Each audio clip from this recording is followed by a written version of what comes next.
4 number উপাদান যেটা এটা হইতেছে গিয়ে নাম্বার অফ ইন্ডাস্ট্রি বা তুমি কি পরিমাণে ইন্ডাস্ট্রি পরিবর্তন করতেছো। দেখা গেছে পার্ট টাইমার যে আছে সে 2 থেকে 4 বছরে ইন্ডাস্ট্রি চেঞ্জ করে। দেখা গেছে মনে করো যে একটা ইয়াং ছেলে মেয়ে আছে তারা বয়ফ্রেন্ড গার্লফ্রেন্ড চেঞ্জ করতেছে, এরকম ভাবে সে ইন্ডাস্ট্রি চেঞ্জ করতেছে। দেখা গেছে এই ইন্ডাস্ট্রি কাজ করতেছে না, আচ্ছা তাহলে আমি আরেক ইন্ডাস্ট্রিতে চলে যেতেছি। ওইটা কাজ করতেছে না, তাহলে আমি আরেকটা ইন্ডাস্ট্রিতে ঢুকতেছে সে।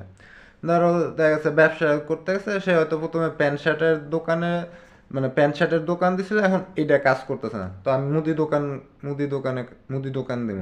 পরে মুদি দোকান দিছে 2-4 বছর পরে, না এটাও আমার কাছে ভালো লাগতেছে না, আচ্ছা ঠিক আছে তাহলে আমি জুতার দোকান দিব।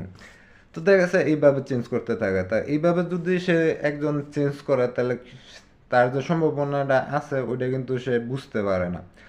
তারপর হইলো গিয়া ফুল টাইমার যে সে হইলো গিয়া দেখা যাচ্ছে 5 থেকে 10 বছর, মানে 5 থেকে 10 বছর পরে সে তার ব্যবসা যেটা আছে ওইটা চেঞ্জ করতেছে। তো এই ক্ষেত্রে যেটা হয় সে সময় দিচ্ছে অনেক ঠিক আছে, কিন্তু সে যদি আরেকটু সময় দিত তাহলে সে তার ফুল সম্ভাবনা যেটা আছে ওইটা সে বুঝতে পারতো।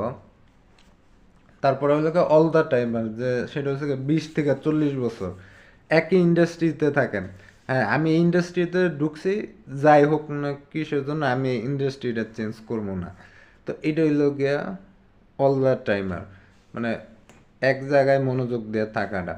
তো এই জায়গায় আমি একটা উদাহরণ দিতে পারি যে অ্যামাজন বা Amazon.com, যে জেফ বেজোস এটা কিন্তু একটা ইন্ডাস্ট্রিতে আছে। হয়তো কবে শুরু করছিল, মানে অ্যামাজন যে ওয়েবসাইটটা এটা কবে শুরু করছিল এটা আমার খেয়াল নাই, তবে সম্ভবত 1995-এর দিকে শুরু হইব। তাহলে অলরেডি 30 বছর হয়ে গেছে। তো এটাই নাম্বার অফ ইন্ডাস্ট্রি, বা তুমি কি পরিমাণে ইন্ডাস্ট্রি চেঞ্জ করতেছো, বা একই ইন্ডাস্ট্রিতে আসো নাকি। দেখছো একই ইন্ডাস্ট্রিতে থাকলে যেটা হয় তুমি ওই ইন্ডাস্ট্রি সম্পর্কে যা যা আছে সব কিছুই জানবা, আর ওইটাই তুমি উন্নতি করতে পারবা।